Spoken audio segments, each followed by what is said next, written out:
नमस्कार दोस्तों, जैसा कि आप सभी को पता है कि 23 सितंबर को यानी कि कल बीएसएससी प्रथम इंटर स्तरीय बहाली को जल्द पूरा करने की मांग को लेकर एक महाआंदोलन का आयोजन हो रहा है। और गर्दनी बाग में धरना स्थल जो बनाया गया है, उसी गर्दनी बाग धरना स्थल पे 11 बजे से ये महाआंदोलन शुरू हो रहा है। तो आप तमाम परीक्षार्थियों से, बिहार के समस्त छात्र छात्राओं से अपील करते हैं कि कल आप लोग 11 बजे तक गर्दनी बाग धरना स्थल पर जरूर पहुँचिए, क्योंकि ये अपने हक और अधिकार की लड़ाई है। ये किसी एक की लड़ाई नहीं है, ये बिहार के वर्तमान की भी लड़ाई नहीं है, सिर्फ ये बिहार के वर्तमान और भविष्य दोनों की लड़ाई है। अगर आज हम चुप बैठे तो कल को आने वाला जो हमारी पीढ़ी होगी वो हमसे सवाल करेगा कि जब 7 साल से एक वैकेंसी पूरा नहीं हो रही थी तो आप लोग क्या कर रहे थे, तो उस समय हम लोग कोई जवाब नहीं दे पाएंगे। तो इसलिए हमें आज इस अन्याय और शोषण के खिलाफ आवाज़ उठाना पड़ेगा। और हमारे पास जो फ़ोन आया है, बिहार के सभी जिलों से फ़ोन आया है और हज़ारों अभ्यर्थियों का फ़ोन आया है, तो इससे अंदाज़ा लगता है कि हज़ारों की भीड़ वहाँ इकट्ठा होगी। तो इसलिए आप लोग प्लीज़ आइए।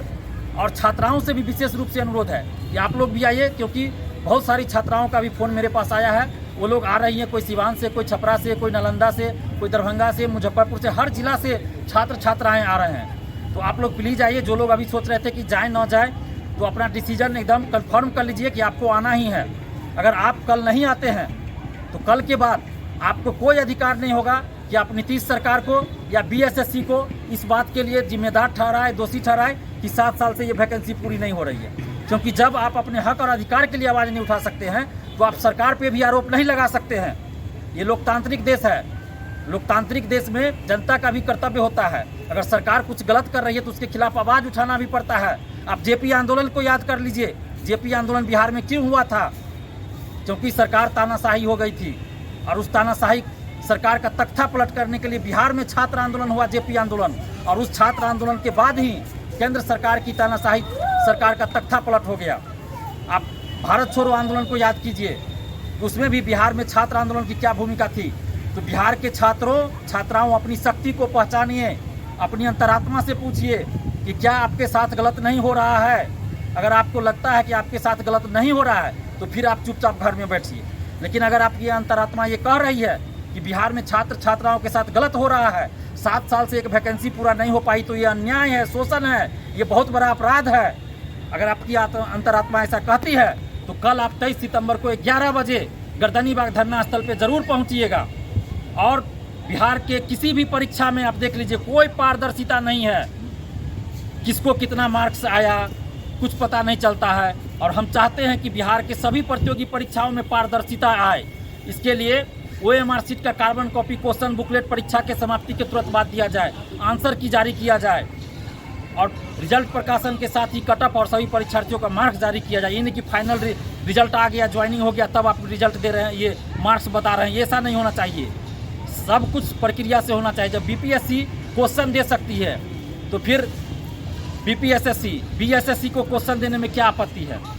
और यहीं पे धांधली सबसे ज़्यादा होने लगती है, जब आपको पता ही नहीं होता है कि आपने कितना क्वेश्चन अटेम्प्ट किया। ये तो पता रहता है, लेकिन सही कितना हुआ, आपका जितना सही रहता है उसको भी बाद में वो आयोग गलत कर देती है, जैसा कि दरोगा बहाली में देखने को मिला है। तो बीएसएससी का जो ये खेल चल रहा है, ये 1218 जो अभ्यर्थियों का फिर से पीटी पास कराने की बात है, ये तकनीकी भूल नहीं है दोस्तों, ये पैसा का खेल है, पैसा का खेल है। आखिर काउंसलिंग के लिए डाटा चेक किसका होता है? जो सारी प्रक्रिया को पूर्ण करके पास करके यहाँ तक पहुँचेंगे, उसका डाटा चेक होगा काउंसलिंग के लिए, न कि जो पीटी फेल कर गए हैं उनका डाटा चेक होगा। तो ये सिर्फ और सिर्फ दिग्भ्रमित करने के लिए है। और इस आंदोलन का जो डिमांड था कि काउंसलिंग का डेट घोषित किया जाए, तो सिर्फ इस दबाव में ऐसा किया गया है कि काउंसलिंग का डेट भी हम कर देते हैं घोषित, ताकि छात्र खुश हो जाए। और हम इधर से 1218 फर्जी अभ्यर्थियों का लिस्ट भी दे देते हैं कि इनकी मुख्य परीक्षा लेना है और अन्य जो प्रोसेस होगा वो करेंगे। और इसी वजह इसके आड़ में हम क्या करेंगे, फर्जी अभ्यर्थियों को घुसा देंगे पैसा लेके, और इस प्रक्रिया को और लेट कर देंगे। तो ये सिर्फ और सिर्फ इस बहाली को लटकाने के लिए ऐसा किया जा रहा है। तो इस बात को समझिए, और पूरी तरह से फर्जीवाड़ा किया जा रहा है। अगर हम अभी एकजुट होकर नहीं लड़े तो पूरा का पूरा सीट बेच दिया जाएगा। तो इसलिए जो 50,000 से ज़्यादा अभ्यर्थी आप लोग हैं, थोड़ी अपनी अंतरात्मा से भी सवाल कीजिए, पूछिए कि क्या गलत हो रहा है बिहार में, और प्लीज़ साथ दीजिए। क्योंकि आप अगर साथ नहीं दीजिएगा तो फिर हम लोग क्या कर सकते हैं, क्योंकि हम लोग सरकार में नहीं हैं, हम लोग न विधायक है, न मंत्री है, न कुछ है, न ही पैसा वाला है, न ही राजनीतिक पार्टी से है। हम लोग सिर्फ अपने अधिकार के लिए लड़ रहे हैं। और भी हमारे पास कोई हथियार नहीं, हमारे पास एक ही हथियार है, वो है सच्चाई का हथियार, ईमानदारी का हथियार। और इसी हथियार से हम लोग इस तानाशाही और जो निकम्मा आयोग है इसको हराना चाहते हैं और सरकार से इस बहाली को जल्द पूरा करवाना चाहते हैं। तो आप लोग को साथ देना पड़ेगा, क्योंकि ये किसी एक की लड़ाई नहीं है। मैं बार बार कह रहा हूँ, ये सबों की लड़ाई है, बिहार के वर्तमान और भविष्य की लड़ाई है। तो जब तक ये बहाली पूरी नहीं होगी, आप याद रखिएगा, BSSC CGL 3 की भी वैकेंसी नहीं आएगी और द्वितीय इंटर स्तरीय बहाली भी नहीं आएगी। 2014 के बाद आप देख लीजिए, कोई वैकेंसी नहीं आई है, जबकि हजारों पद खाली है बिहार में। सचिवालय सहायक का 60% सीट खाली है। तो आप क्या चाहते हैं? यूं ही घर बैठे रहे, बेरोजगार रहे?